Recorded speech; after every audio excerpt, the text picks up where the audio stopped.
Métro, boulot, dodo, et puis c'est tout. Il faut reconnaître qu'en tant que chrétien, on a une relation particulière au travail. On sait qu'on en a besoin, c'est nécessaire pour vivre, et en même temps, on se demande si ça vaut vraiment la peine. Eh bien, aujourd'hui, j'ai invité quelqu'un qui va nous aider à y réfléchir. Alors aujourd'hui, je suis avec Samuel Laurent. Samuel, merci de me rejoindre à nouveau pour cette petite interview. Yes, toujours avec grand plaisir. On a parlé de la joie la dernière fois avec Samuel. Vous pouvez aller voir ça en description de cette vidéo. Il nous avait encouragé à être des chrétiens joyeux. Et aujourd'hui, il va nous aider à être des chrétiens qui considèrent bien notre travail. Alors Samuel, je t'ai invité parce que non seulement tu es pasteur, mais tu es aussi psychologue du travail. Et donc, c'est vraiment intéressant que tu aies cette double perspective. Tu es très actif sur LinkedIn. Alors, moi, j'ai découvert que c'était un réseau social qui existait encore quand tu me l'as mentionné. Je dois confesser à ma honte que voilà, je suis pas tout à fait à jour sur tous les réseaux sociaux. Et donc, ça, c'est le réseau social qui m'échappe.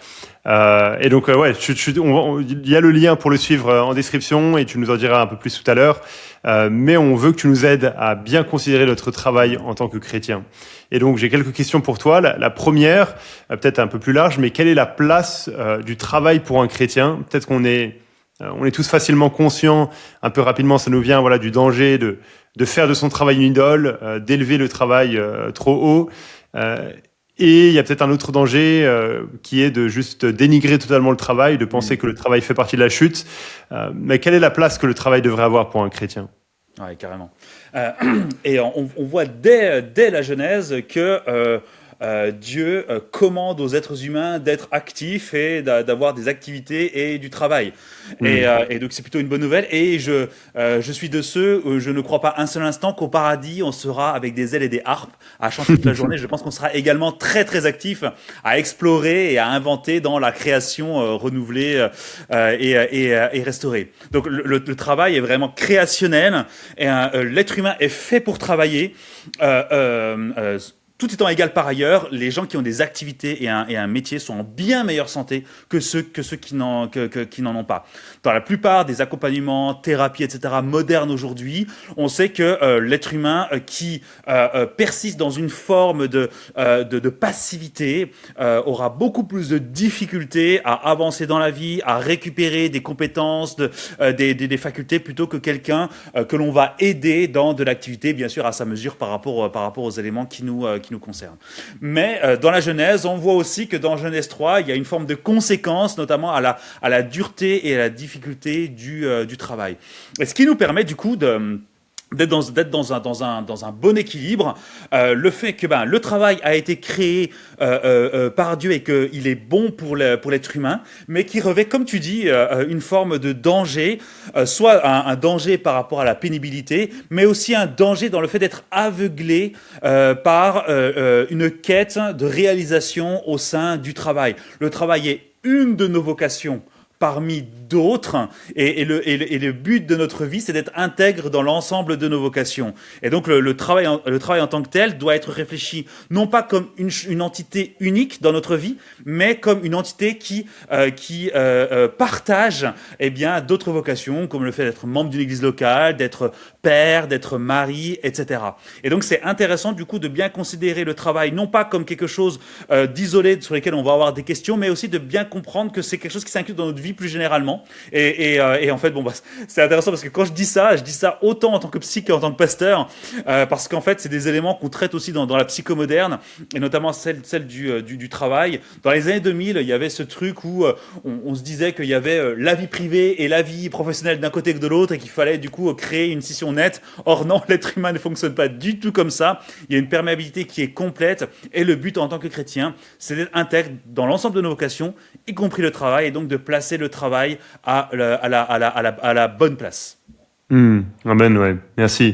Et alors, ça, c'est un bon premier fondement pour voir la place du travail. Maintenant, si on avance dans la situation concrète de ce que chacun vit dans son travail, on doit reconnaître que le travail impose un certain rythme. Et ce rythme peut générer une certaine monotonie.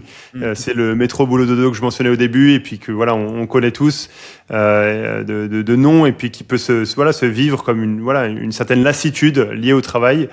Comment est-ce qu'on peut gérer ça en tant que chrétien? Parce que comme tu l'as dit, voilà, on est fait pour travailler, et on ne doit pas rejeter le travail en lui-même. Mais comment est-ce qu'on peut gérer cette monotonie, cette lassitude liée au travail? il y a une bonne question à se poser par rapport à ça. C'est la question des motivations pour aller au travail. On a tout un panel varié de motivations lorsqu'on réalise une activité, qui peut être aussi bien des motivations, on va dire, extérieures à nous-mêmes, qu'on appelle extrinsèques, comme par exemple payer ses factures à la fin du mois, et jusqu'à des motivations qu'on dit intrinsèques, donc plutôt intérieures, qui sont liées à nos valeurs, à notre éthique, etc. Et suivant dans quelle humeur on est, quelle fatigue, etc., nos motivations vont bien sûr osciller, et elles sont toujours plusieurs à la fois.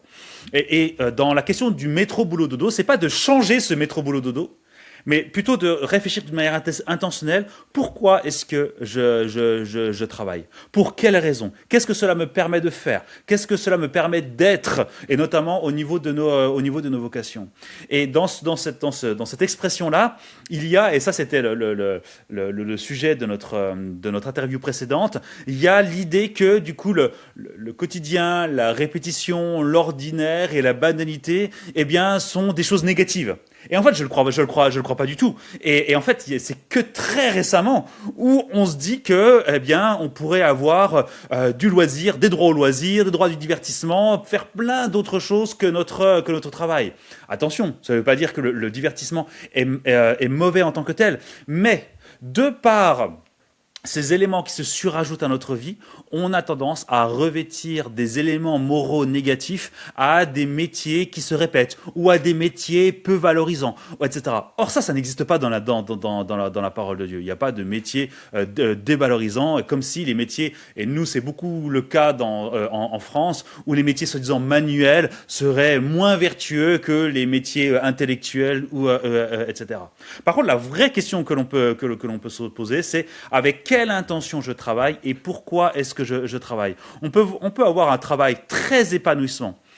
Et si je prends l'exemple que j'ai, épanouissant, intellectuel, reconnu, etc. Si tu passes 70 heures à ton boulot ou dans les préparations de ton travail et que du coup tu peux pas honorer tes autres vocations, l'investissement dans ton église, auprès de ta famille, etc. Mais en fait, ce travail, il est nul. Et au contraire, justement, c'est un vrai problème que d'avoir ce travail-là. Et donc, encore une fois, il faut replacer la question du travail, pas seulement uniquement dans le boulot, mais dans l'ensemble de ma vie. Est-ce que le travail dans ma vie me permet de remplir l'ensemble de mes autres vocations? Et est-ce que dans mon travail, je peux manifester une intégrité une intégrité en tant que chrétien? Et du coup, il y a ces deux gros enjeux-là qu'il faut se poser. Est-ce que cette vocation est intègre par rapport à ma vie entière? Et est-ce que à l'intérieur de cette vocation, je peux être intègre en tant que chrétien? Ouais, amen, merci. C'est utile, je trouve, comme tu le fais, de replacer ça, de manière plus large et de prendre toutes nos vocations ensemble, en fait, et tout ce qu'on est appelé à être, toutes nos responsabilités, plutôt que de segmenter ou de regarder juste un domaine, et de placer tout ça, devant Dieu, et le fait qu'on a été créé pour le servir et pour vivre devant lui. Alors ça, c'est peut-être, je me rends compte, une question, je l'avais noté puis je l'avais prévenu, mais je me rends compte que c'est une question peut-être difficile. J'avais noté être chrétien au travail, ça ressemble à quoi? Mais j'imagine il y a toutes sortes de réponses que tu pourrais apporter. Tu peux faire 30 minutes là-dessus. Mais disons là où je veux en venir, c'est que quelle sera la différence entre un chrétien et un non-chrétien au travail au final? Oui. Tu vois, à quoi ça ressemble d'être chrétien au travail? Excellent. Alors toi, moi, quand j'ai lu cette question-là, je me suis posé une autre question. Au départ, c'est parce que pour moi, il y a un enjeu important, notamment dans le choix du métier et des études, lorsqu'on a l'opportunité de le faire. Encore une fois, tout le monde n'a pas l'opportunité de le faire, mais j'ai plein de jeunes autour de moi qui se posent des questions. Et rien que l'entrée dans les études et dans le métier, être chrétien fait une différence. Parce que un métier, être salarié, etc., sous-entend des actions, des attitudes, des comportements. Et donc, on peut mesurer sur le fait que tous les métiers ne se valent pas sur la possibilité d'être chrétien dans son métier. Et il y a dans certains métiers, il peut y avoir de telles implications qu'au niveau de notre éthique et au niveau de notre théologie pratique, etc., ce sera difficile. Je te donne juste un exemple. Peut-être que les gens ne sont pas d'accord. Moi, c'est mon avis là-dessus. Mais je pense, par exemple, il y a de nombreux défis, peut-être presque une impossibilité. En tout cas, il y a de nombreux défis et challenges à être chrétien dans une salle de marché, dans du trading, etc. Parce que les implications que l'on peut avoir sur des populations, sur des pays, etc., sont telles que, eh bien, il peut y avoir une inadéquation entre la rentabilité que tu vas avoir, le PNL, le fait de générer des profits, et le fait du coup que ces profits-là peuvent avoir eh bien, des conséquences parfois très graves sur certains pays, si tu modifies le cours de certains matériaux, etc. Et alors là, bien sûr, je pose... c'est une toute petite partie de la population, évidemment, mais en fait, mais je trouve que c'est intéressant de se poser la question, en tant que chrétien, eh bien, comment est-ce que je peux être chrétien dans mon métier? Et est-ce que dans mon métier, il y a certains éléments constitutifs de ma profession qui me forceraient à pécher ou à ce qu'il y ait des conséquences au niveau éthique qui, de mon point de vue, ne sont pas supportables en tant que chrétien. Et donc, c'est intéressant parce que du coup, au sein même de notre métier, on va pouvoir se poser ces questions-là. Est-ce qu'il y a des éléments sur lesquels je devrais refuser d'agir en tant que chrétien parce que c'est contraire à ce que je crois ou à ce que je vis. Et du coup, je trouve que c'est un vrai... C'est une bonne manière d'interagir avec notre métier, nos activités de tous les jours. Pas juste de dire ça me rapporte de l'argent, je pose mon cerveau à l'entrée, je le récupère en sortant, etc. Non, on est chrétien tout le temps. Et de se dire, dans mon métier, tous les actes que je pose, toutes les paroles que je prononce, est-ce que je peux être chrétien et du coup pratiquer mon métier en bonne conscience ou alors avec une conscience pure, si je reprends une expression biblique. Et par exemple, c'est une vraie question moi que je peux me poser en tant que psychologue. Si je prends mon exemple, c'est ce que je dis souvent. Je suis très content d'être psychologue au XXIe siècle. Plutôt qu'au début du XXe, parce qu'au début du XXe, c'était la psychanalyse qui régnait en maîtresse, qui régnait sur les théories, et malheureusement, il y a bon nombre d'éléments d'anthropologie qui ne correspondent pas à l'anthropologie biblique. Et du coup, ça aurait été difficile pour moi de mettre en adéquation l'anthropologie psychanalytique et celle biblique, et il y aurait forcément à un moment donné il a fallu que je tranche. Et donc, je pense que dans nos métiers, on a ces questions à se poser. Donc, ça, c'est le premier point. Et le deuxième point, plus court, c'est qu'en tant que disciple de Christ, on doit représenter qui est Christ, y compris dans notre travail. Et c'est une question que je pose parfois en prédication. Si je posais les questions à vos collègues de travail, comment est-ce qu'il est Roger au travail? C'est quoi son comportement? C'est quoi son attitude, etc. Et du coup, je trouve que c'est aussi une bonne métrique. De dire, est-ce que dans mon métier, est-ce que mes collègues peuvent dire que j'ai un bon témoignage, que je les aime, que je suis respectueux, etc., que je suis exemplaire dans mon travail, que je suis irréprochable, etc. Et je trouve que c'est aussi une bonne manière de percevoir notre métier, notamment en relation avec les autres.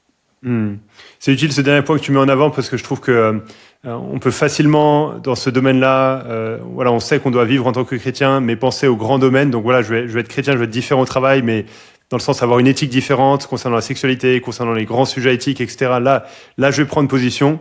Et oui, amen, il y a ça. Mais ça implique aussi de vivre en disciple de Jésus dans tous les autres domaines, en fait. Dans ma manière de réagir aux frustrations, dans ma manière de parler dans le dos des collègues ou pas, dans toute la vie, en fait. Est-ce que là aussi, je suis comme un chrétien? Est-ce que là aussi, je vis différemment? Et ça, c'est important à prendre en compte. Et je crois que ce que tu mets en avant, ça montre aussi... peut-être pour résumer un petit peu l'ensemble, mais je veux dire, c'est le fait d'être chrétien qui va influencer mon travail et pas l'inverse. Alors effectivement, comme tu l'as dit, des fois on choisit pas, des fois il y a pas de c'est les conséquences de différentes choses duquel on n'a pas le contrôle. Et en même temps, on doit dire mais on vit pour Jésus, c'est ça notre ambition première. On est consacré à l'évangile et du coup ça va impacter tous les domaines de notre vie et donc ça va aussi impacter notre choix de travail, notre choix d'études dès qu'on a la possibilité de le faire. Ça devrait en tout cas dire mais comment est-ce que je peux réfléchir à ces choses pour glorifier Dieu au maximum en fait, pour être le meilleur gestionnaire des dons qu'il m'a donnés, de comment il m'a fait. Alors merci pour ces éléments que tu mets en avant. Est-ce que tu pourrais nous donner quelques pistes pour creuser ce sujet-là? ce sujet du chrétien au travail. Alors c'est un sujet très large. Hein. J'imagine que tu donnes plein de formations, de différentes choses là-dessus qui durent des heures. Et donc là, tu as fait un bon travail de résumer l'essentiel à une quinzaine de minutes. Mais donne-nous des ressources pour creuser le sujet. Et puis tu peux aussi partager comment on peut te suivre ensuite. Carrément. Moi, je trouve que la question du travail touche beaucoup à la doctrine des vocations et on n'est pas très clair sur la doctrine des vocations. En vrai, toi, même dans ma jeunesse, le mot vocation, je ne l'ai entendu que très récemment, en fait. Peut-être que ces 15 dernières années, tu vois. Alors, bien sûr, je ne m'intéressais pas autant, sans aucun doute, à la théologie ou etc. Mais en fait, dans nos églises traditionnelles, on parle très très peu des vocations. Et de se dire que, moi, j'ai toujours entendu le fait que, du coup, dans nos priorités, j'aime pas trop le mot priorité, mais dans nos priorités, bah, il y avait d'abord Dieu, ensuite notre épouse, ensuite nos enfants, ensuite notre travail, ensuite l'église, etc., etc. Il y avait une forme de pyramide comme ça. Et je pense que c'est très dangereux de réfléchir comme ça. Et que, en fait, on a des vocations dans lesquelles on doit être intègre, mais en fait, sans priorité. On doit être intègre dans toutes nos vocations. Et en fait, à un moment donné, si on n'est pas capable, et c'est ce que je dis souvent, ben, on a choisi de se marier. En France, on a le privilège de pouvoir choisir de se marier ou pas. On n'est pas forcé à se marier.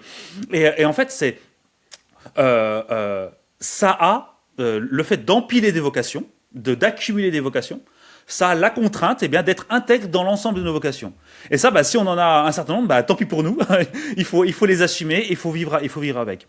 Et donc, je pense qu'il y a vraiment cet élément-là à creuser pour nous en tant que chrétiens. Ça ne veut pas dire être à plein temps dans toutes nos vocations, mais puisque nous avons un plein temps et que nous avons un temps donné de vie, bah, comment est-ce que dans cette vie-là, on doit accepter de vivre d'une manière intègre et que, du coup, un manque d'intégrité dans une de nos vocations peut avoir et a toujours un impact dans toutes les autres, en fait.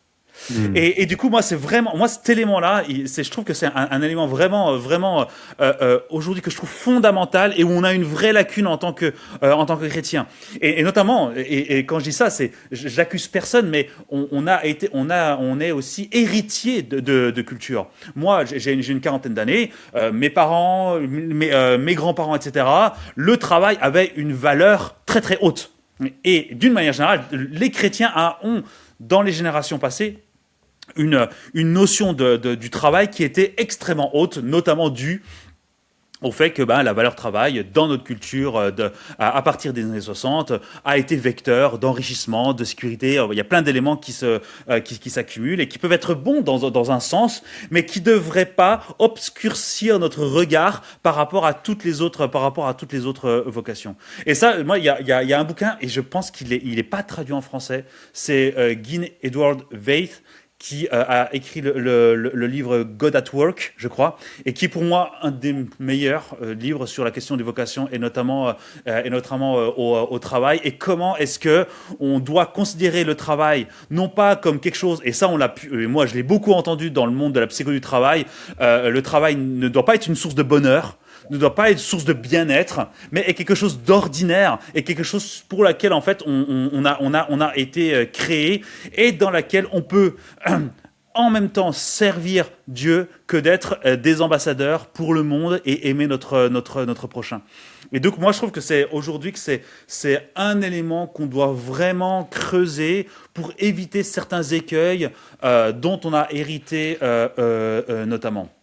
Et le deuxième point, courtement, c'est en lien aussi avec ça, c'est, comme je l'ai dit, de moins considérer le travail comme étant un but en soi, comme étant quelque chose d'absolument extraordinaire, etc.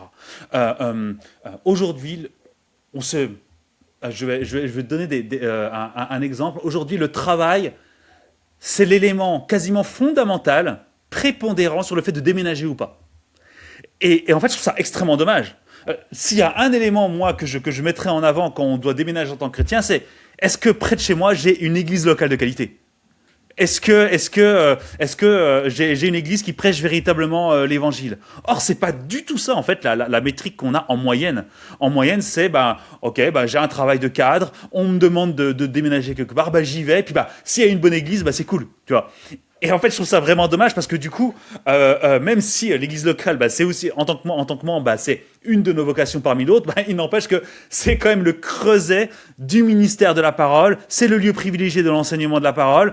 Dieu nous commande d'être un peuple et d'être église. Si à cause du travail on se coupe de cela, alors on est véritablement en danger. Parce qu'au travers de l'église, bah, il y a les moyens de grâce ordinaires que sont l'enseignement, la prière et la communauté. Et du coup, c'est vraiment être en danger que de mettre ça en second plan. Donc il y a vraiment aussi cette réflexion où je trouve que au travers du travail, on peut laisser, et en fait c'est pas une mauvaise intention de la part des personnes, c'est juste que je trouve qu'on devrait avoir d'autres réflexes et d'autres réflexions en parallèle de ces éléments. Amen. C'est excellent ce que tu mets en avant, que voilà, on peut négliger une vocation en mettant trop d'emphase sur l'autre, en fait. Et, ouais, tout à fait. Et comment est-ce qu'on peut te suivre? Je disais, voilà, en rigolant au début que LinkedIn, j'avais oublié que ça existait. Mais donc, apparemment, tu partages des choses de qualité là. Et donc, je pense que, voilà, ceux qui regardent cette vidéo savent plus que moi là-dessus sur LinkedIn.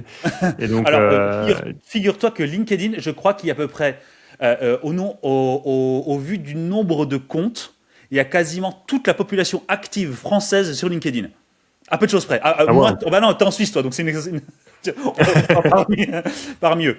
Mais effectivement, au niveau de tout ce qui est professionnel, etc., c'est un réseau qui a eu un second souffle ces dernières années. Et c'est vrai qu'en tant que psychologue du travail, je donne aussi des cours au Conservatoire national des arts et des métiers de psychologie du travail. C'est vrai que c'est un terrain assez prospère, malheureusement, sur tout ce qui est ce qu'on va appeler du bullshit pseudo-scientifique, avec beaucoup de choses qui sont dites sur la psychologie. La psychologie, ça a le vent en poupe, mais malheureusement, entre ce qui est dit dans la culture populaire et la réalité de la science, bah, souvent il y a un écart très important. Et l'idée, moi, au niveau de mon contenu, j'essaie en tout cas de vulgariser ma veille scientifique, parce que je lis pas mal de choses, et du coup de produire du contenu que j'essaye le plus scientifique possible, en tout cas d'actualité, pour proposer des grilles de lecture qui sont plus justes, et notamment aux quelques milliers d'abonnés que j'ai.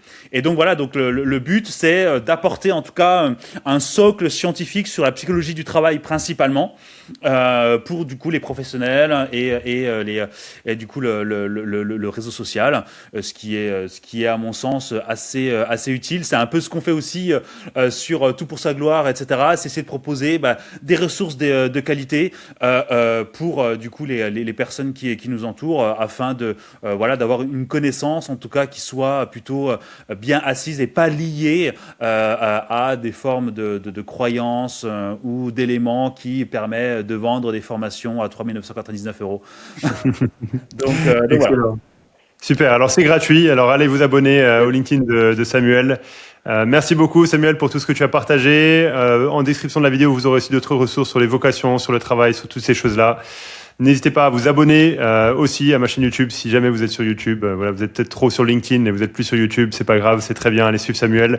Mais si vous êtes sur YouTube, abonnez-vous pour pas rater les prochaines vidéos. Merci Samuel et à très bientôt pour les prochaines vidéos. Avec plaisir, à la prochaine.